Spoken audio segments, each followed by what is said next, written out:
Cube Radio.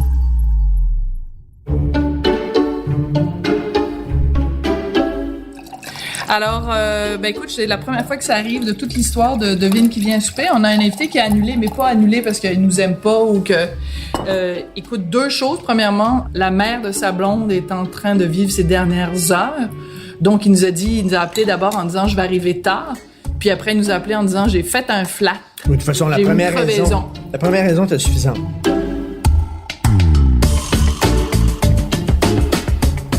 C'est la première fois qu'on fait un EQVS avec seulement un invité. Un solo au lieu d'un duo. Mais c'est un invité de taille qui est adoré par les Québécois, qui est super aimé, un des comédiens les plus populaires actuellement. Moi, j'ai beaucoup de mes chums de filles qui vont être jalouses de moi ce soir parce qu'on reçoit Patrice Godin. Puis c'est vraiment intéressant parce que dans District 31, il jouait le rôle du vilain Yannick Dubo. Mais tu sais, il est dans plein de séries, il est dans Rupture, il est dans plein d'autres affaires et tout. Mais c'est vraiment un personnage qui a marqué le Québec, un peu comme, mettons, Jean-Paul Bello, tu sais, dans Les Dames de cœur, là, le gros macho, ou Séraphin, à l'époque. Tu sais, des personnages que les gens haïssent, là. Dans l'histoire des Pays d'en haut, c'est ça? C'est Séraphin, puis Donalda accousait, puis Séraphin était très cheap, puis Donalda avait du fil blanc, puis elle aurait aimé donc ça avoir du fil de couleur des fois, parce qu'elle cousait tout le temps avec du fil blanc, et les gens envoyaient des boîtes de fils de couleur à Radio-Canada. À Radio-Canada pour Donalda. Ils disaient, c'est pour Donalda, c'était pas Séraphin, là, on envoie ça à Donalda. Moi, je ne crois pas ton histoire. Je trouve que c'est une histoire qui est cousue de fil blanc. Oh!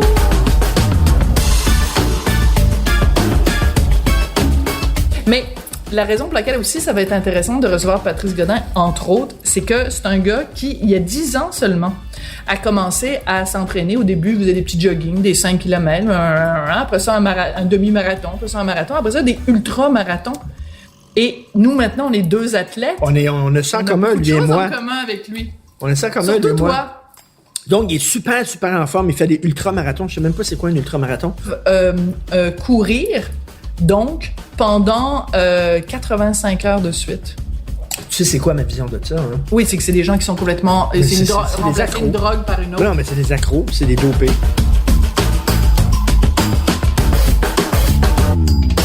J'ai une question très importante. La veste en cuir ouverte ou fermée? Comme ça? C'est le genre de question qu'une minette pose avant de rencontrer quelqu'un qu'elle veut dater. Donc, tu rencontres quelqu'un que tu vas interviewer, donc tu t'en fous qu'elle soit ouverte ou fermée. Non. Tu dois poser la question à une de tes amies ou à Patrice Godin tantôt. Je rencontre Richard ce soir. Ça fait longtemps qu'on s'est pas vu, on travaille comme des fous. Est-ce que ma veste devrait être ouverte ou fermée? Mais tu pour dis Richard? N'importe quoi, Richard Martineau. Non, je te demande... Au contraire, je te demande ton opinion de toi parce que t'es super bon. C'est important de dire Richard est un excellent styliste pour femmes. Ouais. Et même quand on a commencé à sortir ensemble, tu savais c'était quoi ma taille et t'es allé dans un magasin et t'as acheté une robe. C'est ouvert parce que ouais. Okay, parfait. Bon, tu vois, ça n'a rien à voir avec ce que tu disais.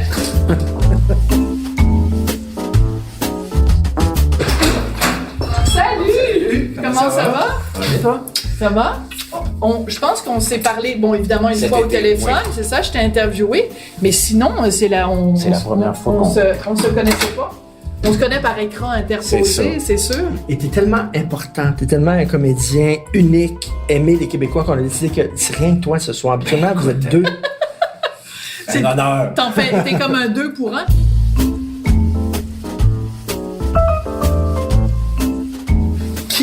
Quel chanteur chantait le pape du rap? Le pape du rap? Non, qui était dans les cathédrales, qui était dans... Daniel Lavoie. Daniel Lavoie? Oui. Et tu le fils de Daniel Lavoie? Tu ressembles un peu. C'est vrai. Tu ressembles à son fils. Ben, je suis adopté. Peut-être qu'il ne sait pas. Puis que... Non, je sais pas. Je suis pas le fils de Daniel. Il y a quelque chose, hein? Il y a quelque chose de Daniel Lavoie, son sourire. C'est la première fois que je te vois en personne. C'est vrai. Ben, écoute, veux-tu enlever ton manteau? Veux-tu t'installer? On va enlever ça.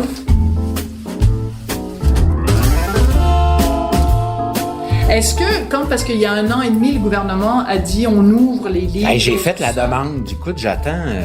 Ah oui? J'attends ça, mais je pense que c'est long, hein, c'est le processus. Et pourquoi c'est si important de savoir... C'est pas tant important, je te dirais. Pour des raisons de santé, pour connaître les antécédents? Je l'ai fait avant, en fait, j'ai passé des tests. À un moment donné, j'ai eu une grosse panique de faire des crises cardiaques. J'ai fait de l'anxiété très forte par rapport à ça. Au début des années 2000, j'ai rencontré ma blonde, on voulait avoir des enfants. Donc, j'avais pas de background génétique puis tout ça. Ça fait que je suis allé faire des tests en médecine nucléaire pour le cœur. Puis ça m'a rassuré. Puis après ça, j'ai réglé mes bébites dans ma tête pour passer à travers. C'est bon. Fait que ça, je sais, puis je suis en forme, là. Je pense que je me le suis assez prouvé. Ça fait que là-dessus, en génétiquement. Non, je pense que c'est peut-être avec l'âge, en vieillissant, avec mes enfants, savoir si j'ai des demi-frères, demi-sœurs, mais rencontrer mes parents comme tels pour savoir pourquoi. Moi, ça me... Les deux parents, tu sais pas, là. Non, je sais rien. Non, parce que c'est ça. Alors, l'ouverture des dossiers, c'est que le gouvernement, il y a 1 an et demi, a dit on va ouvrir les dossiers et vous allez pouvoir voir le nom qui est inscrit au dossier. Donc, des fois, il y a juste le nom de la mère puis c'est marqué de père inconnu. Dans certains cas, les deux noms sont marqués et le gouvernement est dans l'obligation de donner le nom et un moyen de les rejoindre. J'ai déjà eu il y a longtemps, la première fois que j'ai fait une demande à la fin des années 80, ma blonde à l'époque m'avait dit « Ah, tu devrais. » Puis bon, je fais les demandes au service social Chicoutimi. Tout ce qui était important, c'était biffé, là. Tu sais, c'était caviardé. Fait que mon nom, c'était bébé. Puis ma date de naissance. Mais tout ce qui était pas le nom du médecin, fait que tu sais, tu dis, pourquoi vous m'envoyez ça? Ça donne rien. Ça donne rien. Absolument rien. Alors, question, est-ce qu'un athlète comme toi boit un petit verre de vin, puis 2, puis 3, puis 4? OK. Faut même que tu fasses attention, l'athlète.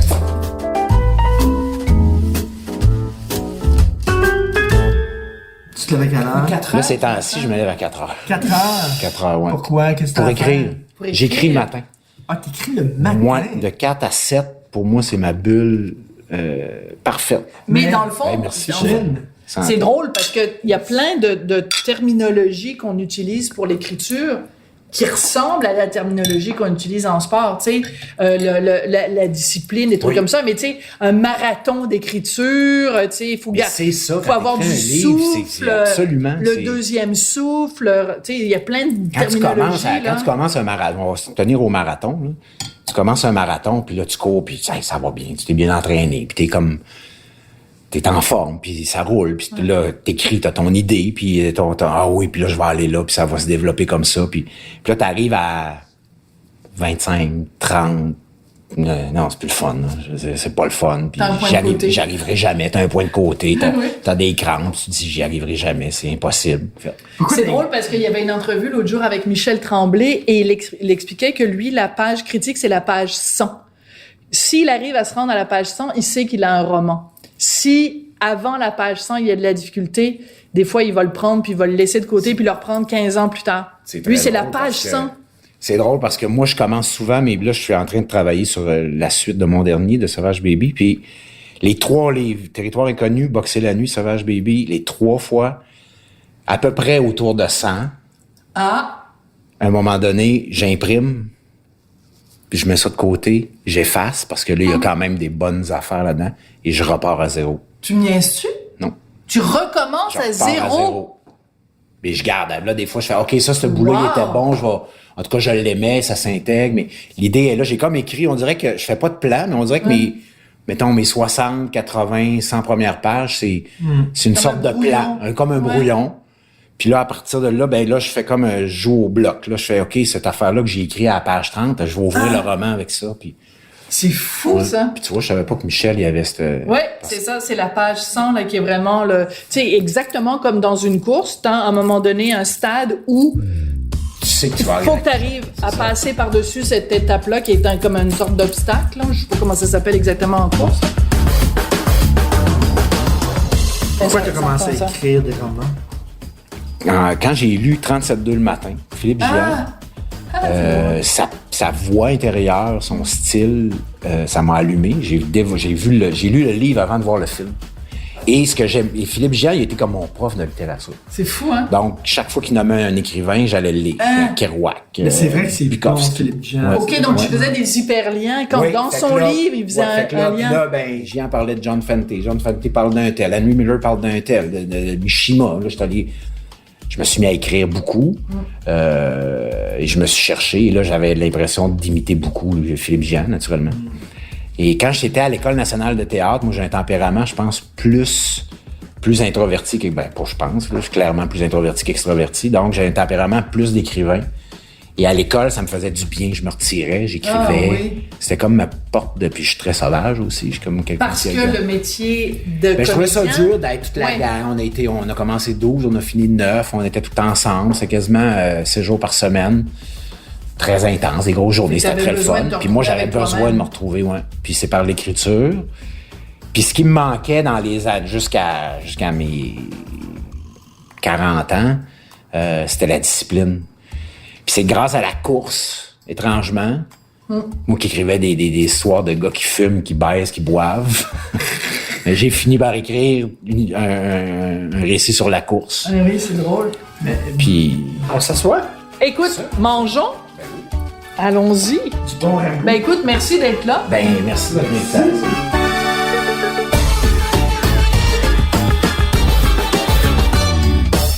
Patrice, il y a quelques années de ça, tu avais écrit dans le Elle Québec un texte tellement beau, ça m'a fait capoter. C'était une lettre que tu écrivais à tes filles où tu disais que tu avais peur de pas être un bon père. Ouais. Plusieurs années plus tard, est-ce que tu es convaincu finalement que tu es un bon père ou tu restes avec cette angoisse-là? Ben, je pense que j'ai fait la meilleure job de... Ben, je la fais encore, là, c'est pas fini. Ça finira jamais, mais je pense que je fais la meilleure job de papa que je peux faire.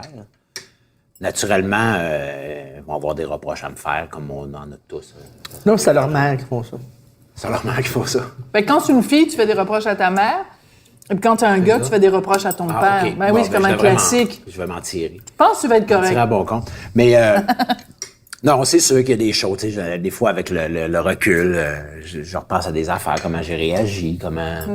Puis je fais, ouais, peut-être pas du poignet nerf, là. Ou, tu sais. Mais c'est quoi être un bon père? Ben, c'est ça, tu sais. Oui. Non, mais d'être présent, ça, j'ai été très présent avec les trois à leur naissance. parce Malgré que- le fait que tu travaillais comme un fou, comme Oui, comédien. mais étrangement, les trois, quand ils sont venus au monde, c'est dans des périodes qui ont été un peu creuses. OK. Fait que j'ai quand même été très, très présent quand ils étaient bébés jusqu'à maintenant, là, tu sais, des fois. Puis là, ben, il y a, avant Blue Moon, j'ai fini Destinée, puis j'ai eu un 2 ans très tranquille où j'ai pratiquement pas tourné. Ah oui? Ça, c'est pas Puis évident pour un j'ai eu comédien, Blue quand même. Moon. On a fait les 2 saisons dans le même été. J'ai fini Blue Moon, j'ai fait 1,54, le film de Ian England. Puis en Magnifique 2016, film. c'était excellent. Hein? Quel beau film. Ouais. Et en 2016, l'année 2016, j'ai tourné 4 jours dans mon année. T'es J'ai pas fait- sérieux? J'ai fait 2 jours sur Délateur, où il y avait un concept où Ben ça, c'est pas des choix, ça. Non, ça a Et tombé. je lisais récemment, donc Paul Doucet dit récemment que pendant plus d'1 an, le téléphone ne sonnait pas, Ben ouais. puis qu'il a fallu qu'il se réinvente quelque chose d'autre, qu'il fasse autre chose, mais donc il y a eu des périodes, mais très peu. Il y a Oui, eu peu de périodes de passage à vide, mais t'en as eu quand même Oui, quelques-unes. quelques-uns. Mais tu sais, comme Et- 2016, quand tu tournes 4 jours, tu fais comment pour payer ton hypothèque? Ben, j'avais un peu de sous d'accumuler. Faut que tu Puis comptes sur ta blonde. j'ai emprunté. Ben oui, ma blonde, heureusement, elle a un bon travail, puis tout ça. J'ai emprunté emprunté des sur sous? la marge de ma marge de crédit, tu sais, de maison. Puis j'ai comme pris un montant que... Wow! Mais est-ce que tu t'es dit, bon, ben c'est fini, là? Ben, j'ai eu peur. justement, À un moment plus, là. donné, j'ai fait... Oui, j'ai eu peur. Là, il y a eu Blue Moon 3. Ça a redonné comme un... J'ai eu une autre belle année avec ça. Puis... Mais t'essayais, tu disais à ton agent, c'est le... Bon, on essayait, puis mon agent, elle comprenait pas plus que moi, là, tu sais. Elle dit, t'es demandé, mais il y a plus autant d'auditions qu'il y avait. Ça a quand même assez changé. Je pense qu'il y a Ah ouais? beaucoup de rôles, mais là, c'est moi qui m'avance un peu, mais je pense qu'il y a beaucoup plus de rôles qui sont offerts maintenant à Directement au comédien. directement aux comédiens. Et souvent, vas te retrouver en audition pour des rôles principaux, mais je dirais principaux secondaires, là. Ouais. Ou sinon secondaires, ou après ça, des rôles épisodiques. Puis là, District 31. l'audition district est Ben là. arrivée. Puis, la bombe, Yannick Écoute, Dubois. la bombe Yannick Dubois. Écoute, t'as été pendant des semaines et des semaines quand même une des personnes les plus... Ben, pas toi, évidemment, ton encore. comédien. Encore? Ben oui, c'est ça. À des personnes les plus détestées au Québec. Puis on se demandait avec Richard, avant que tu arrives, est-ce que tu es victime du syndrome Séraphin? C'est-à-dire que les gens te croisent dans la rue puis ils capotent en pensant que tu es un psychopathe puis tu vas les kidnapper puis les amener dans ton... Non, je pense pas. Dans ton sous-sol, non? J'ai pas ça. Puis, la semaine précédente, le dévoilement que Yannick avait la fille dans son sous-sol, avait Charlène dans son sous-sol. Ouais. La semaine avant, c'est la sortie de Sauvage Baby, En plus. mon Ton troisième troisième livre, mon deuxième roman. Je suis allé au Salon du livre du Saguenay, puis là, les gens venaient me voir, et j'ai beaucoup vendu de livres, puis là, ils me disaient, hey, on t'aime assez comme policier dans le... Puis là, moi, j'étais là comme, oh boy. La semaine prochaine, Avant que ça sorte. La semaine après, c'est passé en ondes, là, ça a fini le jeudi soir, on voit la personne descendre dans le sous-sol, puis c'est Yannick. Ouais. Mais dans les salons du livre, après, c'était la folie furieuse. Mais ça a dans le bon augmenté sens. ta Ah non, popularité. c'était incroyable. C'était incroyable. Parce que les gens voulaient. Ben là, te il voulait parler de me ça. voir, il voulait voir parlait de ça. Yannick, C'est très drôle. Il voulait se faire prendre en photo, puis il achetait mon livre, puis des gens qui m'achetaient les 3 livres. Ça a comme... la Autant ce rôle-là la était- surprise était tellement forte que La ça surprise comme- était forte, Ben puis oui. ça a fait ça au Salon du livre de Québec, ça a fait ça à Gatineau, ça a fait ça à Sept-Îles, ça a fait ça en Abitibi. En Abitibi. Ça, tu sais, ce personnage-là, autant on l'a détesté, autant Ouais. en même temps, on est fasciné Il par est- ces c'est personnes. un personnage En fait, on fascinant. est, tu sais, Anthony Hopkins dans le silence des agneaux. Ben oui, c'est Anthony lui qu'on Hopkins, c'était retient. pas, il a fait des films avant, là, puis on l'aimait, c'est un bon acteur, il était après. Mais là, après ça, ça a été comme Joaquin Phoenix. Joaquin Dans Phoenix. Joker. Dans Joker. Mais T'sais- c'est fascinant parce que toi, tu vas vraiment pouvoir dire que ce personnage-là aura été marquant dans ta Ah oui. carrière. C'est un cadeau, finalement, que Luc Dionne t'a fait. Parce que quand t'as commencé à faire Yannick Dubois, tu savais pas, Luc t'avait pas dit, à un Non, moment puis donné, Luc, tu vas devenir un salaud. Mais Luc, le savais-tu? Je le sais Luc, même il pas. savait, en fait, Luc, il savait qu'il y avait une fille dans le sous-sol. Il savait pas qu'est-ce qu'il allait faire avec ça. Il y avait, très drôle. il y avait plusieurs avenues possibles. Mais il savait pas c'était qui l'avait enfin. C'est un moment donné. Oui, il savait. Il dit, le policier, ce policier-là, il y a une fille enfermée dans son OK, sous-sol. OK. Mais il te l'a pas dit quand il t'a donné le rôle de Non. Yannick. Ça, c'est intéressant. Parce que si tu avais su dès le départ Ouais. que ce gars-là était un psychopathe, est-ce que tu l'aurais joué différemment? Est-ce que tu aurais essayé de montrer... Tu sais, puis finalement, c'est une bonne idée de ne pas te le dire. Finalement. Oui. C'est pas un psychopathe. Quand j'ai commencé à tourner, bon, là, je savais je savais que c'est moi qui avais Charlène dans le sous-sol. Mais on savait pas vers quoi. Puis là, à un moment donné, même il y a une réalisatrice qui a dit, ben là, on dirait qu'il essaie dans les autres textes de te ramener un peu. Ça fait que peut-être qu'elle est là, que c'est une junkie que t'essayes de sauver. Tu sais, il essayait de... Mais là, il y avait tout le temps la fameuse scène où quand j'arrive, je descends, j'ouvre la porte, qu'on me voit, puis que je fais déshabille-toi, puis tourne-toi. Là, tu fais, ouais, mais Ouais. ça doit être junkie, déshabille-toi, vraiment. mais peut-être qu'ils vont le couper au monde. Tu sais, je savais plus, là... Puis c'est Sophie le fun Desmarais comme savait pas comédien, plus ouais. non plus quoi jouer. Ouais. Puis finalement, ben... Luc, je pense qu'il est allé dans son idée, il s'est servi d'aussi comment Sophie puis moi on jouait ça.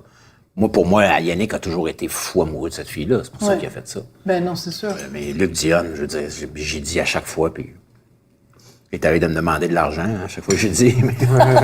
Mais c'est incroyable ce qu'il écrit. Tu sais, moi, j'ai suivi Omerta. J'avais auditionné pour le rôle de Luc Picard dans Omerta à l'époque. Mais je sortais, moi, oui. ouais, mais je sortais de l'école. Là, tu sais. OK. T'étais trop jeune. Ben, moi, je me rappelle, j'avais lu les textes, puis c'est une série que j'ai écoutée. J'ai écouté le dernier chapitre aussi sur les moteurs avec Roy. Puis, Bunker, je l'avais suivi un peu, mais je sais pas, c'était peut-être moins dans mon... Bunker, c'était plus pointu. C'était Ouais. très bon, mais c'était Bunker, plus le pointu. cirque. Oui, Ouais. c'est sur C'était la vraiment- vision de la politique, Non, mais puis c'était- les allégories et tout Aujourd'hui, ça passerait mieux parce que avec toutes les séries américaines qu'on a vues, tout ça, le côté ça. surréaliste, C'était le peut-être trop côté... avant-gardiste. C'était hein. trop, Ouais. c'était trop avant son temps. Le côté vraiment Les têtes de mouton, bizarre, je me souviens, tout ça. ouais, le Ouais, monde c'est était ça. avec des têtes de mouton. Tout ça.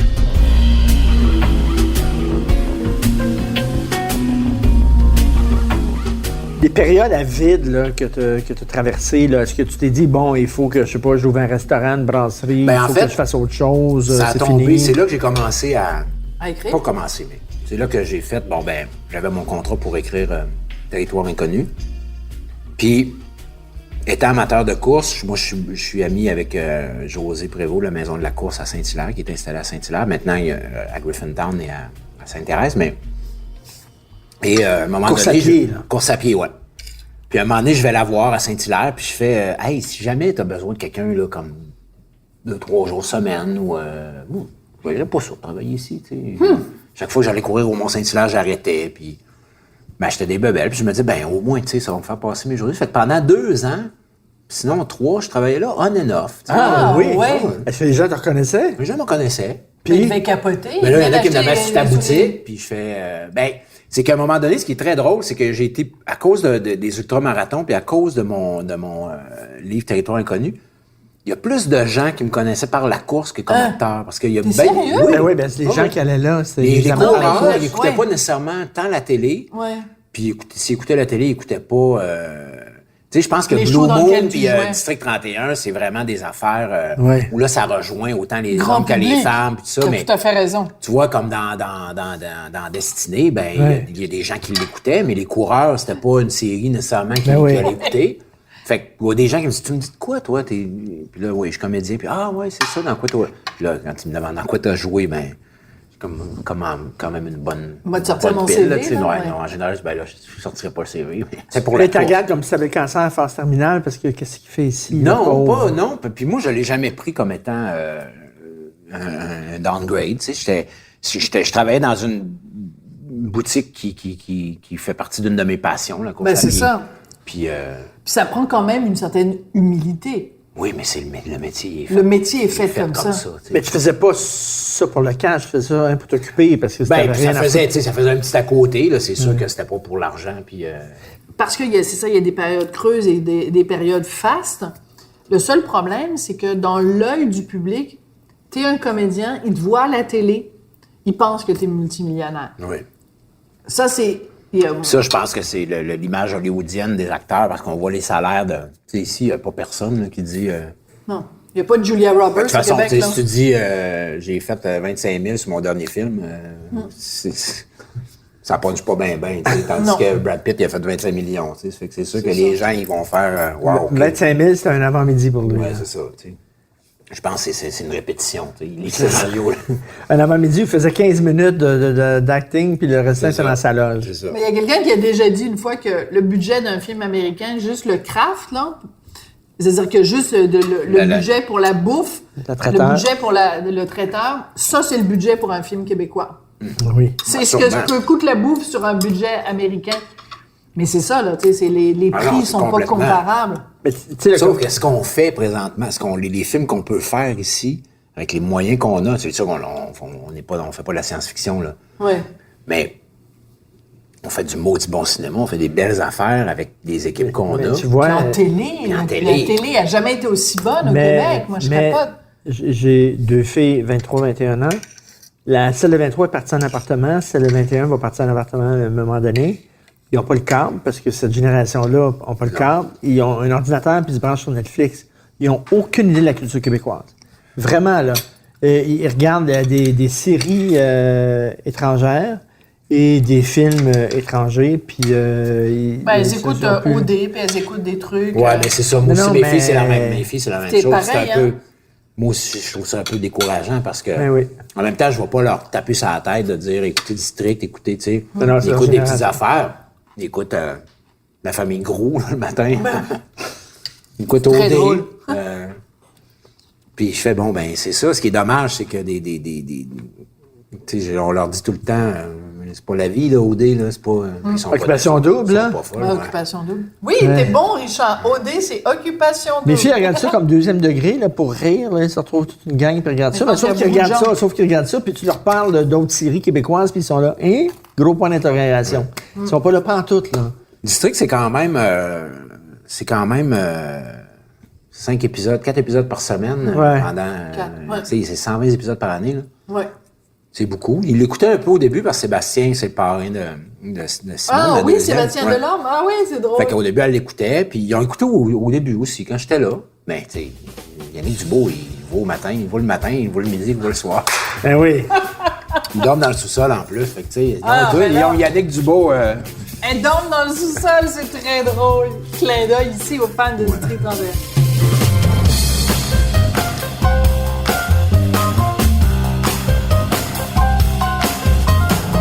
Richard, c'est le moment de poser ta question.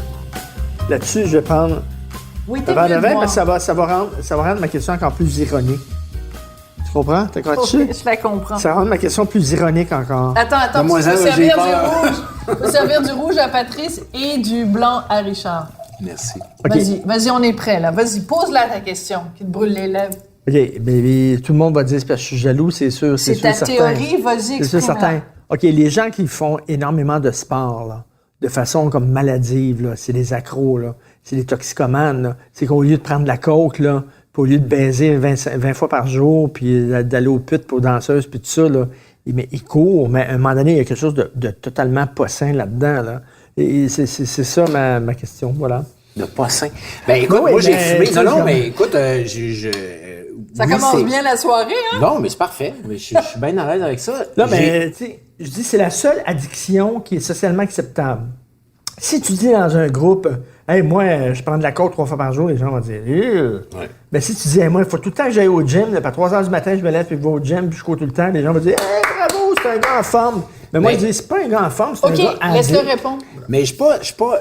Honnêtement, bon, moi j'ai fumé pendant pas loin de 30 ans. Tu fumais Cigarette. beaucoup? Je fumais la cigarette. Ouais. Ouais. Un paquet, 2 paquets? Ben, dépendant, mais je pouvais être rendu à la fin, je fumais des Camel, puis je pouvais me rendre à 2 paquets. Là. Ça, fait que ça fait 40 cigarettes assez solides. Là, je fumais pas des Benson Edge longues de même avec le filtre. Non. Fait que ça, ma mère fumait ça, puis moi, j'arrachais le fil, puis je l'accrochais, puis je fumais. Donc, j'ai fumé depuis à partir de 13 ans, là, tu sais. Donc, j'ai fumé, puis c'en était une qui était, il y a pas si longtemps, socialement acceptable. C'était la drogue par Tout à excellence. fait raison. Tout à fait. Moi, j'ai changé mon état d'esprit à la fin des années 2000, à 40 ans. Là. Quand mes enfants sont arrivés, j'avais 34, Julia la première. Puis là, ça a été vraiment... Puis une remise en forme aussi, mi-trentaine. Là, je me voyais aller, puis ça a été comme juste... Alors, mets-toi en forme. J'aime la boxe, je commençais à boxer. Là, ben, remise en forme est une C'est ça. chose. Mais là, c'est ça. Quand Faire du sport j'arrive... extrême, là. Ben, c'est ça. C'est que moi, je pense que je le fais le plus sainement possible. Ce qui est intéressant avec les ultramarathons, c'est que moi, il y a une époque Là, où tu peux courir pendant, excuse-moi, là, pour ceux qui connaissent pas le terme ultramarathon. Ultramarathon, c'est... un marathon, c'est 42,2 km. Les ultramarathons commencent officiellement à 50 km. Après ça va à 80 km, 100 km, 160 km. Il y en a des 200. Moi, j'ai fait le plus long, c'est 335 km. Ça veut dire que tu as couru combien de temps? 82 heures, j'ai dormi 5 heures à peu près. OK, ben ça, c'est comme quelqu'un qui me dit que ça, j'ai Richard, fait 15 lignes de C'est coke. comme des Ouais, mais lignes de ça, coke. non, mais c'est ça, 15 lignes de coke. c'est que ça, je le fais, je ferais pas ça en ville, là. Je suis dans les montagnes, dans l'État de Washington. C'est beau. On part, on est au pied du Mont Saint-Hélène. Non, mais arrête, c'est beau, c'est 82 heures de course, c'est pas normal. Mais c'est ce mais que, mais pour laisse-le se rendre répondre là, à ta attends, question. pour se rendre là, c'est, moi, premièrement, j'étais sur mon balcon en 2003, 2004. Je sais pas si Julia était au monde, mais en tout cas, je fumais dehors parce que ma blonde était enceinte. Donc, au mois de juillet, il faisait 42 degrés, midi. Je fume mon balcon au coin de Charlemagne et Saint-Joseph. Puis je vois un jogger passer, puis je fais, il est malade, lui. Il court et midi, on crève. Moi, je fume ma cigarette. J'ai changé ça. Et C'est le moins en mauvais. réalisant que, OK, je peux courir une demi-heure, 45 minutes, 1 heure, 2 heures. Puis là, j'ai tranquillement augmenté. Puis là, j'ai vu que ça existait ces courses-là, de ultramarathon. Je vais essayer d'en faire une. Puis je me suis rendu à en faire une. Puis de découvrir que le corps humain, Est capable. puis notre esprit aussi, est capable de se Non, rendre mais là. essaye donc de Puis- courir 2 semaines de temps d'abord, je sais pas. Tu sais, Non, mais avant oui, de- mais ça se pourrait. Parce que moi, traverser le Canada à course, je serais willing de le faire parce que je trouve ça fascinant comment notre corps et surtout notre tête. Parce que quand tu lâches un ultramarathon, puis je sais que je n'ai lâché, là, puis que depuis 2 ans, je suis comme un peu moins dedans, puis... Mais comment notre tête peut surmonter bien des affaires, puis de continuer d'avancer, puis d'avancer. Puis je suis pas une élite, tu sais, il y en a vraiment qu'eux autres, ils veulent se placer, puis ils vont courir un ultramarathon pour faire, moi, si je finis dans le top 3, puis je veux gagner, puis que... Mais toi, t'es pas en Moi, ça, je défi m'en- avec les autres, t'es en Non, défi c'est avec moi-même. toi-même. C'est de prendre le temps, puis ce qui est admirable dans ces courses-là, c'est que, t'as la personne qui va la faire en 60 heures, moi, je la fais en 80, puis t'en as un autre qui la fait en 115. Puis qui arrive au bout. Oui, mais c'est ça, tu sais, je vais faire mon psy de Saint-Saëns, mais tu sais, quelqu'un pourrait dire c'est de la rationalisation, mais t'en as besoin, tu te sens cheap si tu cours pas, c'est que tu remplaces une dope par une autre. Ben, je sais pas si t'as eu... peut-être, c'est- mais en fait, tu sais, si oui, j'ai remplacé une une drogue par une autre, je pense que celle que je prends présentement est meilleure. Tu sais, les gens qui courent, qui trippent sur les gens qui courent, puis là, entre gens qui courent, ils parlent de leurs courses, là. Ça me fait penser comme quand tu conduis une Honda Civic, puis tu croises quelqu'un qui est en Honda Civic, qui fait pout-pout, parce que tu conduis le même char que lui, là. Les Jeeps, on se fait des babayes en Jeep. Et tout pout-pout en Jeep. Tu conduis une Jeep, le gars a une Jeep, puis il fait pout-pout, en conducteur de Jeep, pout-pout-pout. Tu sais, je veux dire, moi, j'aime Léonard Cohen. Là, je rencontre Patrick Delisle-Crevier. Il aime Léonard Cohen. On se fait pout-pout sur la route parce que, hey, as-tu entendu le dernier album de posthume de Léonard Cohen? Je dis, pourquoi il y en a un qui est meilleur que l'autre? Il y en a un qui est non. Je dis, ça s'appelle une communauté de pensée. Il y a des affaires que vous aimez, vous avez en commun, là, je sais pas.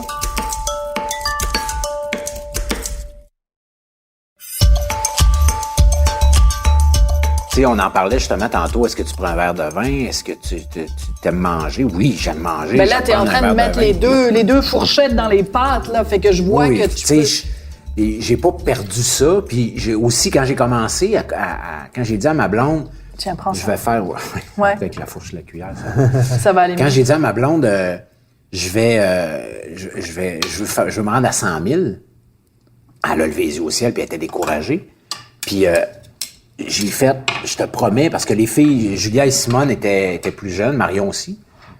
Puis j'ai dit, je te promets que ça va pas interférer avec notre vie de famille. Parce qu'effectivement, il y a plein de monde, puis en triathlon, on le voit beaucoup parce que là, t'as 3 disciplines à t'entraîner. Là. Mais c'est pas juste... Tu sais, moi, c'est juste courir, là.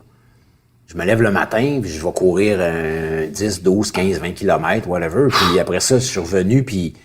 C'est sûr que tu te lèves à 4 heures du matin. Ben, c'est ça. Fait que ça a été une des façons que j'ai trouvées, c'est de faire, pour aller m'entraîner la fin de semaine, au lieu de me lever à 7 heures avec les filles, de les mettre devant la TV, d'écouter des comiques, puis après ça, partir courir, puis de revenir à 11 heures, ce que ma blonde n'aurait pas trouvé drôle, je partais, je me levais à 4 heures. Ben oui, mais quelle est la différence entre ça et quelqu'un qui mange 150 hot dogs en une demi-heure? Il sera pas bien, Qui lui. participe à des... Oui, il sera pas heureux. Il sera pas bien. Il sera pas bien physiquement, mais Lui, toi... ce qu'il veut, c'est être dans le Guinness, là. Ouais. Non, mais OK, ben, je m'excuse, mais c'est une addiction. Tu dis, c'est correct parce que finalement, c'est bon pour mon corps. Donc, c'est une façon, mais tu sais, c'est quand même une dépendance, là. C'est quand même non, je sais pas, là. Ben, pas plus que de... Tu fais-tu un sport que t'aimes? Sophie, c'est tout. Richard, quel est ton sport préféré? Manger le lever du coude. Ouais, le lever du coude, c'est pas mal. Le manger des pâtes. Ouais, ça, c'est un sport. Je sais pas. Non, mais si tu fais pas, t'es pas sportif, c'est correct. Moi, j'ai aucun jugement là-dessus, là. Mais quelqu'un qui fait un sport qu'il aime, s'il le fait de manière... Moi, je pense qu'il y a une manière saine. J'en vois du monde, c'est pas sain. C'est vraiment ça. Il y a des couples qui ont explosé à cause de la course. Comme il y a des couples qui explosent à cause de la drogue et de l'alcool. Ben oui. Ouais, mais toi, il n'y a jamais un moment où ta blonde t'a dit, là, Patrice, c'est trop, vas-y, mollo, slack le sport. Non. Non, parce qu'elle m'a connu, elle m'a vu fumer, puis elle m'a connu, puis elle m'a aimé de même aussi, mais tu sais, puis Elle trouvait que t'étais elle m'a pas vu en d'en forme, prendre là. des... Moi, je n'ai pris des solides, des brosses, là, dans ma vie, Ouais. là, pas à peu près, là. Mais elle J'ai aime pas mieux été- le Patrice qui prend des brosses de sport que prendre des brosses d'alcool. Ben, parce que je prends des brosses de... C'est pas des brosses de sport, tu sais, Non, mais c'est c'est une ponctuel, image. non, je Ouais. sais, mais tu sais, c'est ponctuel de dire... Puis j'essaie de pas l'imposer. Il y a des courses, quand on est allé dans l'État de Washington faire la course, ça s'appelle le Bigfoot 200 000. On est allé en vacances de famille. Puis moi, je faisais tout le temps après ça, je faisais des conférences. Puis je disais, j'ai couru pendant 82 heures. Puis après, les 2 autres semaines après, ma blonde, mes filles m'ont poussé en chaise roulante. C'est pas vrai. Pas vrai. 2 jours après, on était au Mont-Hood, on se promenait dans le bois, puis j'étais correct. Mais il reste que ça magane quand même. Honnêtement, j'étais fatigué, mais... Non, mais on a vu des images de toi, tes pieds avec des ampoules, puis tout oui, ça, mais là. ça dure 2 jours, là. Ben, c'est tout à fait normal de courir pendant 82 heures. Absolument, non. Mais non! Non, je sais que c'est pas normal. C'est pas normal, mais Pour moi, c'est comme quelqu'un qui ponctuel. passe sur une Christie de brosse pendant 3 jours. C'est là. ponctuel, là. Oui, mais c'est une brosse de... Écoute, je te dirais comment... Mais c'est pas parce que c'est bon pour ton corps et tout ça, Oh, non, que c'est non. moins dommageable, Ça, que ça, c'est là. pas une brosse, c'est une brosse Moi, de Richard, course. je vais jamais dire à quelqu'un, tu vas te remettre en santé en courant 160 km, tu vas te remettre en forme en courant 160 km, 200 km, 300, 400, 1000.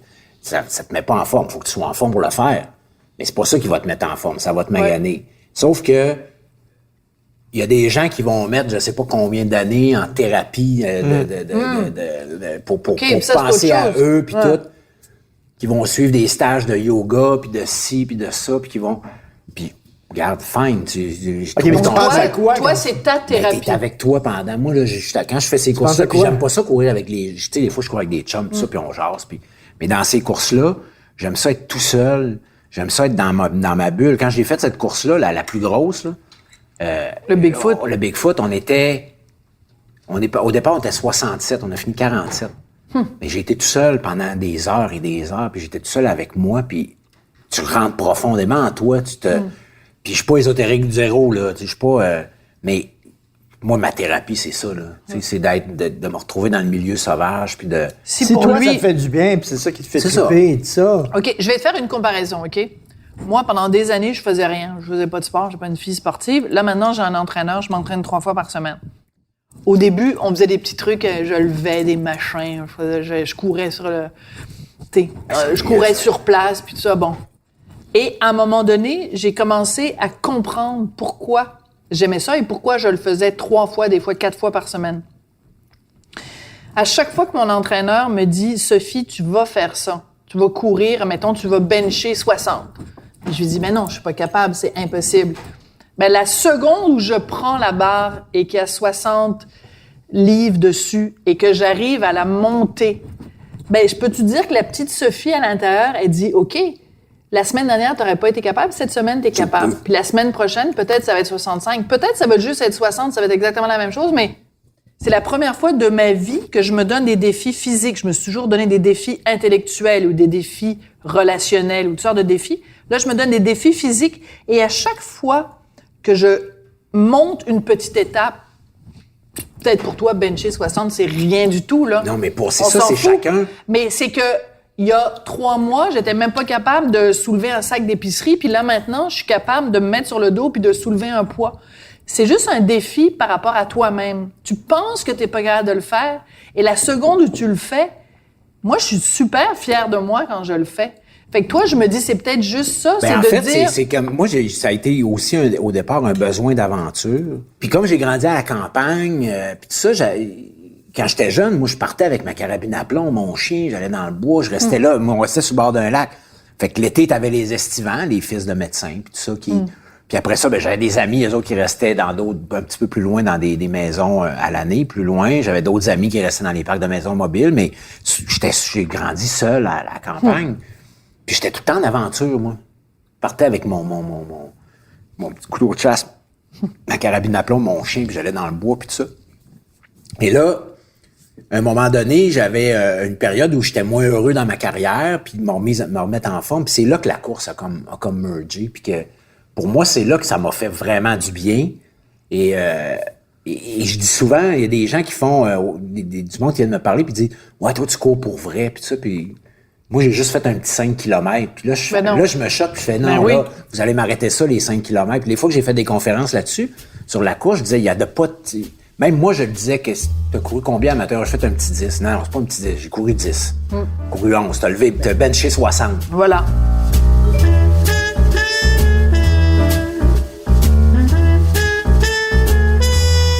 Mais j'étais pas très sportif, moi, à l'école. J'étais pas... Non? Pas tant, non. Je me rappelle au ballon chasseur, là, je voulais jamais jouer. J'étais tout le temps le poignet en premier, tout le temps, en première, deuxième, troisième. Il a fallu qu'à un moment donné, comme je restais à la campagne, tout ça, j'avais pas de... À un moment donné, j'ai fait du karaté en première, deuxième année, mais je restais dans un petit village. Puis le prof, à chaque fois qu'on venait de passer notre ceinture, il changeait de prof. Fait que c'était une autre école de karaté pendant 2 ans. Puis à un moment donné, quand il y en a un qui s'est installé, moi, j'ai fait comme... Ça me tente plus, tu sais. Mais finalement, moi, j'ai fait de la planche à voile, du ski nautique. J'ai fait l'hiver, je faisais du ski alpin, du ski de fond, de la raquette. Mais à l'école, là, je me rappelle un moment donné, je pense que c'était en 5e année, il a fallu que je pète une crise de larmes à mes parents. Dans les sports, j'étais jamais pris d'un premier. Du ballon chasseur, on s'installait, on recevait le ballon en pleine face. C'est très drôle. J'étais pas bon, mais j'étais pas super sportif, mais j'avais un physique quand même, tu sais, comme... J'étais relativement en shape pour sans faire grand-chose. Puis, tu dis ton père, ta mère, t'es adopté, donc... Oui. Donc, et quand tu l'as su, t'étais adopté? J'ai toujours su. J'ai pas de souvenir... le plus loin que mes souvenirs remontent, là, on restait à Charlebourg, puis bon, je devais avoir, tu sais, des petits flashs de vers 3-4 ans, là, mais toute mon enfance, mon adolescence, jusqu'à il y a pas tant longtemps, je dirais, jusqu'à il y a 15 ans, 16 ans, non, ça a toujours été pour moi mes parents, puis ils sont encore vivants, là. Mais on disait tout à l'heure que, donc, depuis 1 an et demi au Québec, on peut, les adoptés peuvent savoir le nom de leurs parents biologiques. Si demain matin, on te dit, Patrice, tu vas rencontrer ton père, puis tu vas rencontrer ta mère biologique, qu'est-ce que tu aurais envie de leur dire? Honnêtement, j'ai rien à leur dire. Sérieux? Non, j'ai pas juste... ça me ferait plaisir de les rencontrer, mais j'ai rien de formidable ou de grave ou de... Donc, ça veut dire que ça n'a pas été un vide. Ça a pas été... Ben, en fait, honnêtement, je pense que j'ai toujours senti... J'ai un vide en moi. Ça, je le sais. Puis, souvent, je dis j'ai un trou dans le cœur. Ouais. Il y a quelque chose, il y a un espace vide qui se comble pas, que j'ai l'impression de pas être aimé, que je serai jamais aimé. J'ai tout le temps l'impression que les gens, ils font, ouais, ils disent qu'ils m'aiment, mais c'est pas vrai, là. Même par ma blonde, mes enfants, là. Je l'ai, cette affaire-là. Puis ça, je pense, si je fais de la psychologie à Saint-Saëns, ben, j'ai toujours mis ça sur le compte que du moment que je suis venu au monde, la personne, puis là, les raisons, ça me regarde pas, c'est sa vie à elle, puis elle a fait, j'imagine, ben, en tout cas, ça s'est avéré un bon choix. Ouais. Pour elle. Mais ça reste que j'ai été abandonné, tu sais. Et t'imagines, cet abandon-là... Mais cet abandon-là, t'as pas envie, mettons que ta mère est là. Il me semble, je sais pas, moi je suis pas adoptée, mais il me semble que j'aurais envie juste de lui demander pourquoi. Juste oui, ben, mot. connaître l'histoire. Qu'est-ce qui s'est passé? Pourquoi? Qu'est-ce qui est arrivé? Tu sais, est-ce que, tu sais, s'il y a plein, tu sais, tu regardes ça, peut-être que ça peut être une femme qui a été violée, qui a été abusée. Je suis peut-être le fruit d'un inceste. Je suis peut-être juste une aventure comme un condom qui a pété en arrière d'un Chrysler, je sais pas quoi, en 68, 67. Tu sais, mais t'imagines, t'aurais pas eu peut-être la vie que t'as eue, là. Tu sais, tu serais peut-être, je sais pas, puis j'ai rien, tu sais, je lève pas le nez sur aucune job, là. Tout job est importante, puis il n'y a pas une job plus importante que d'autres, là. Mais tu sais, t'aurais peut-être été un job totalement anonyme qui te fait chier, que tu me places. Oui, j'aurais peut-être été élevé, je sais pas où, ailleurs. Tu sais, c'est ça. Puis parce là, que là, le trou dans le cœur dont tu parles, c'est peut-être aussi quelque chose qui t'aide comme comédien. Ben, c'est sûr qu'il y a une sensibilité qui est là, puis comme être humain aussi, tu sais, moi, t'arrives au bout de quelque chose. C'est une question bizarre, je vais te poser, mais je pense que tu vas comprendre ce que je veux dire. Parce que je sais pas c'est quoi être adopté, mais est-ce que tu aurais l'impression de trahir tes parents, de rencontrer tes parents biologiques? Moi, mettons, là, si j'avais adopté un enfant jeune, puis je l'aurais élevé, puis je me sentirais menacé qu'il veuille voir ses parents biologiques. Je dirais, pourquoi? C'est quoi d'un coup? Ben, en fait, c'est très... Mon père, je sais pas, parce qu'on n'a jamais vraiment parlé de ça, lui puis moi. En fait, je pense qu'on n'a jamais parlé. Mais ma mère, depuis mon adolescence, a toujours dit, si tu veux... Ah oui. Elle a toujours été ouverte à dire, si tu veux les retrouver, il n'y a pas de problème, puis sens-toi à l'aise, puis ça a toujours été... Puis c'est moi qui faisais, ça m'intéresse pas, je sais pas, pourquoi? Mais tu sais, c'est particulier parce que, comme Richard disait, moi, je suis pas adoptée, Richard n'est pas adopté, donc quand bien même on essaie dans notre tête d'imaginer ce que c'est être adopté, on peut pas, là. On pourrait faire semblant, mais on ne sait pas ce que c'est. Il y a plein d'enfants qui ont pas du tout été adoptés, puis qui ont des parents de marde, qui ont pas bien pris soin d'eux, qui les ont ignorés, qui les ont pas aimés, qui les ont pas... Alors, ça veut dire quoi être parent? Être parent, ça veut dire donner de l'amour, donner de l'attention, être présent. Fait que la personne qui est... Il y en a qui sont pas aptes à l'être. Non, mais ce que je veux dire, c'est que après, trouver ton parent biologique, c'est juste trouver la personne qui physiquement t'a porté dans son ventre, mais la personne qui est ton parent, c'est la personne qui t'a aimé et qui a bien pris soin de toi. Qui t'a protégé, qui t'a protégé, qui t'a aimé, moi, j'ai manqué de rien dans ma vie. Là. Peut-être que j'aurais manqué de plein d'affaires, peut-être pas, peut-être que... Tu sais, on le sait pas. Mais en même temps, tu vois, le fait que tu es une figure publique, Si ta mère était au Québec, ben peut-être qu'elle te verrait puis qu'elle dirait « Ah, c'est peut-être mon fils. » Il m'est arrivé une histoire comme ça avec une dame, je n'aimerais pas de la région, mais j'ai fait l'émission avec José Limito Michaud là, dans le train, je m'en rappelle pas. Ouais. Puis j'en parlais de ça. Puis c'était la première fois, je pense, que j'en parlais ouvertement. Puis à un moment donné, je reçois une lettre. En fait, je m'en vais à la boulangerie pas loin de chez moi. Puis la boulangère, elle me donne... Il y a une madame qui a déposé ça pour... Elle savait que je restais... Puis écoute, j'ai rencontré cette dame-là qui m'a raconté son histoire. Puis elle a pensé qu'elle était ma mère. Pour plein de temps, elle disait que je ressemblais à son frère qui était décédé. Puis en tout cas, ça a duré comme... Elle y croyait vraiment? Elle a été convaincue. Puis là, moi, j'étais assez troublé. Mais on s'est comme rencontrés. On se rencontrait en cachette parce qu'elle était avec... Elle avait donné un enfant en adoption. Puis... En 68. En 68. Tout concordait. Puis elle était tombée enceinte d'un homme qui était marié. Puis cet homme-là, finalement, elle a donné l'enfant dans l'adoption, mais cet homme-là, il a laissé sa femme, puis il est revenu vers elle, puis là, elle était avec elle. Fait qu'elle dit, si c'était mon fils, je suis encore avec ton père. Fait que là, moi, j'étais comme, wow. Tu devais être bouleversé. C'était bouleversant.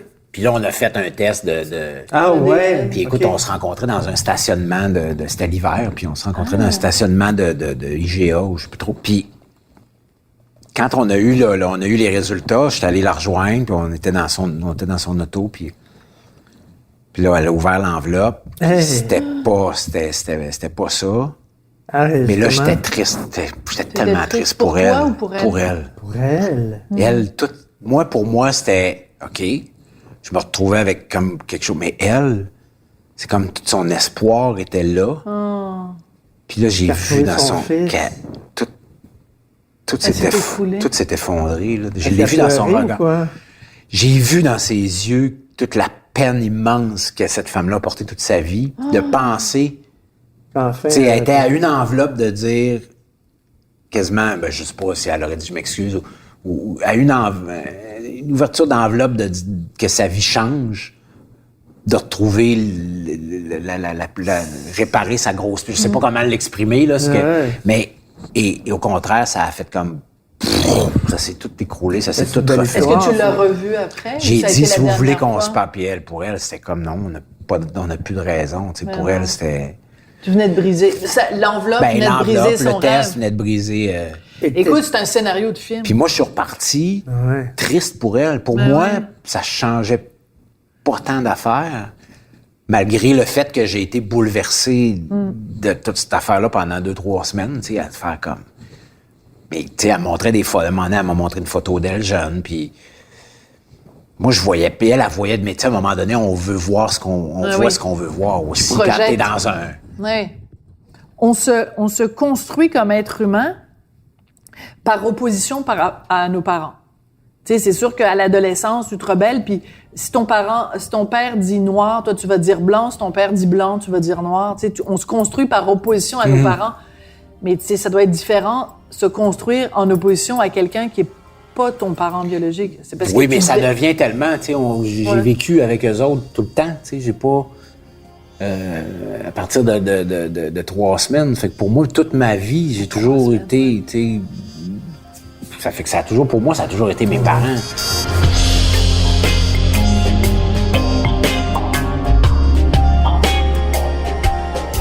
Boxer la nuit. C'est magnifique. C'est un tabarnouche de bons titres. Comment tu choisis les titres? Hey, Boxer la nuit, j'avais écrit un poème, je pense, en 95, 96, puis j'avais mis ça dedans.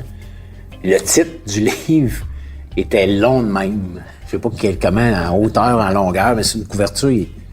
Puis, quand je l'ai écrit, j'avais ce grand titre-là qui était vraiment pas bon, mais qui, pour moi, qui se retrouve vers la fin du livre, mais qui est une phrase, en fait. Et quand j'ai rencontré Joanne, j'avais envoyé le manuscrit, elle a accepté, puis là, j'allais la rencontrer la première fois pour les corrections puis des petites affaires. Et on cherchait toujours, on l'avait dit, on cherchait un titre. Puis écoute, de même, dans le bureau, ça m'est revenu, ce petit Boxer la nuit. C'est très beau. C'est magnifique. Puis là, j'ai écrit ça sur un petit papier, elle était au téléphone, puis j'ai reviré ça, puis elle a fait... Puis quand le titre est juste, là, tu le sais tout de suite. Tu le sais tout de suite marche, que c'est le bon titre. la championne des titres dans l'histoire de la littérature mondiale, c'est Françoise Sagan. Ben oui. Qui avait les meilleurs titres. D'ailleurs, tout le monde, tous les gens en littérature le disent. Là, Bonjour elle avait, Tristesse. elle avait Ça a des commencé titres avec Bonjour Tristesse. incroyables. Mais ça, un titre de livre, C'est comme... c'est ça qui va t'accrocher, tu sais. Moi, j'ai Philippe Gian, entre autres, j'aime ses titres parce que des fois, il sort des affaires. Des fois, c'est comme tiré par les cheveux un peu, mais c'est intriguant, c'est le fun, il y a quelque chose de... Le bon. gars, Est-ce que tu l'as rencontré? Philippe, non. Non? Philippe, je l'appelle Philippe. Je sais pas si... Est-ce que tu serais déçu, tu penses? Si faut-il rencontrer ses idoles? c'est ça que j'allais dire. Est-ce que... Je sais pas. J'aimerais ça le rencontrer par hasard, puis prendre un verre avec, puis...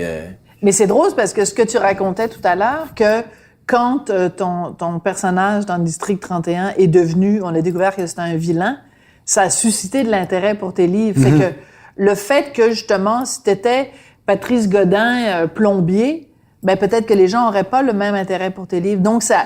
Ben, c'est sûr, tu sais, puis... Mais ça, autant j'ai pu l'avoir, puis que des fois, je l'ai encore au niveau de l'acteur, le sentiment d'imposteur.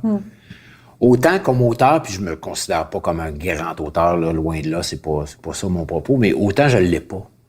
Mais quand j'ai commencé, quand je suis arrivé dans les salons du livre avec Territoire inconnu, Boxer la nuit, un peu moins Sauvage Baby, parce que là, rendu à troisième roman, Oui, puis t'es établi, puis là. que, bon, je te dirais que Boxer la nuit, c'est pas mon meilleur, mais bon, c'est mon premier roman, puis j'ai essayé de quoi, puis je le ferais différemment aujourd'hui, mais bref, quand je suis arrivé là, on faisait, tu sais, t'envoies des auteurs qui étaient assis à côté d'une auteure qui est à son 18e roman, puis qu'il y a personne, puis que là, t'as l'autre petit caille qui s'assoit à côté, qui passe à la TV, puis qui a un line-up.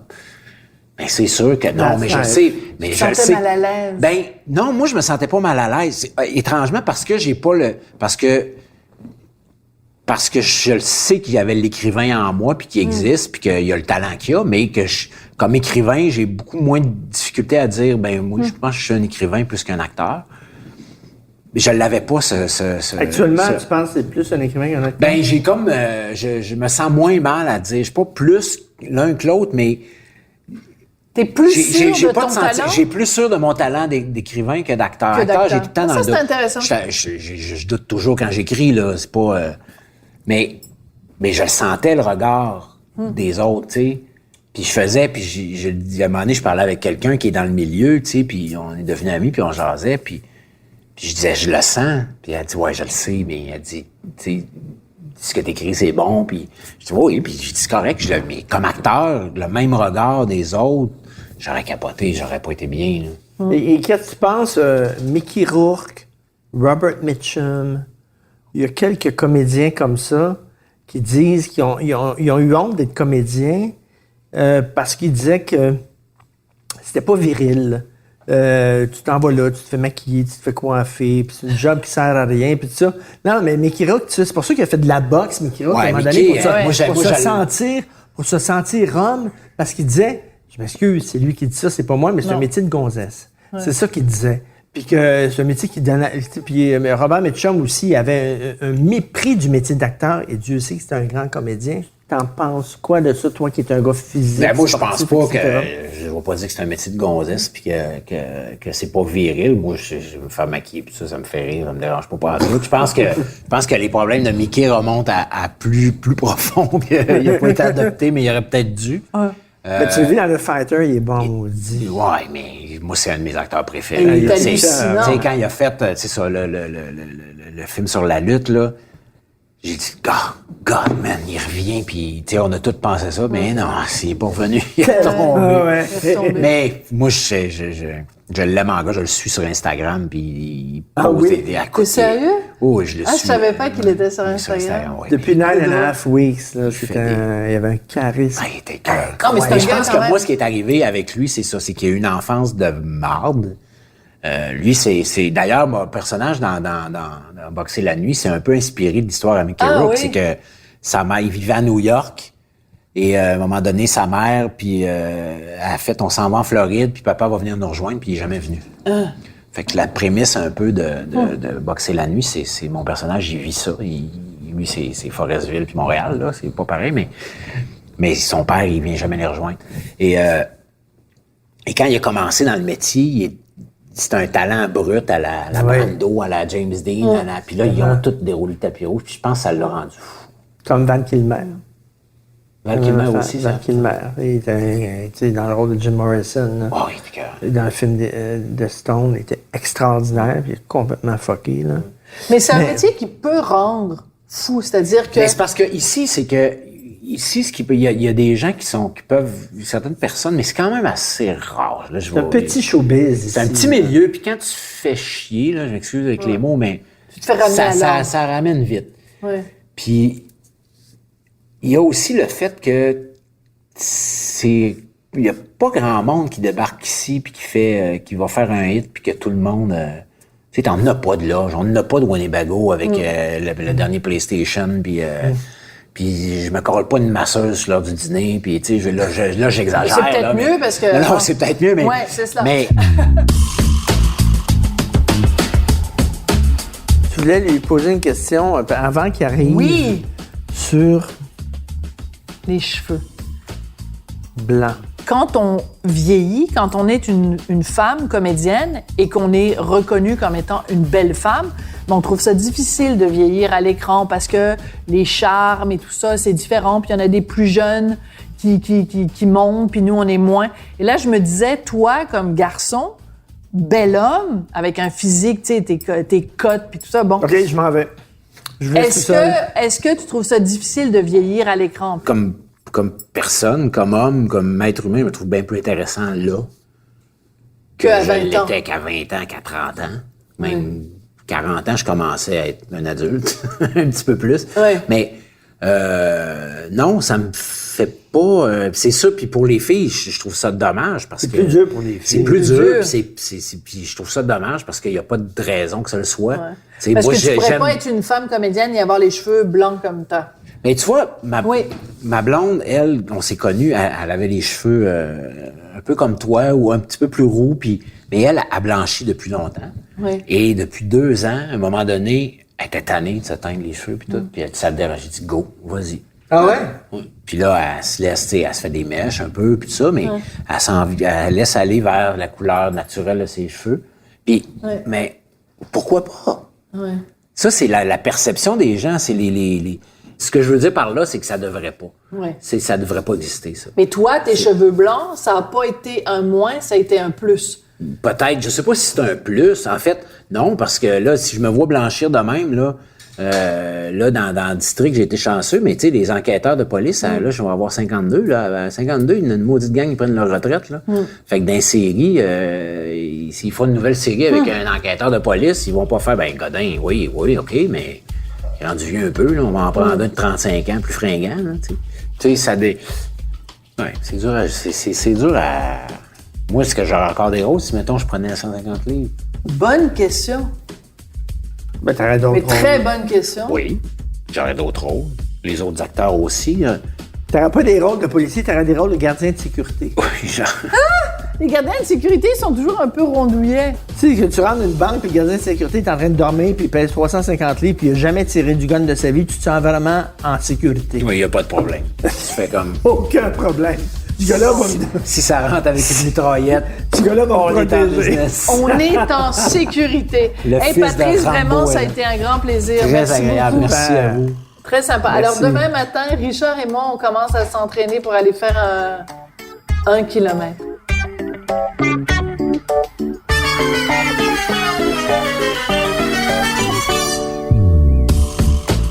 Vous avez écouté le balado Devine qui vient souper avec Richard Martineau et Sophie Durocher. À la recherche, Hugo Veilleux. Au montage, Philippe Seguin. Prise de son et co-réalisation, Anne-Sophie Carpentier. Chef réalisateur, Bastien Gagnon-La France. Une idée originale de Mathieu Turbide. Une production Cube Radio.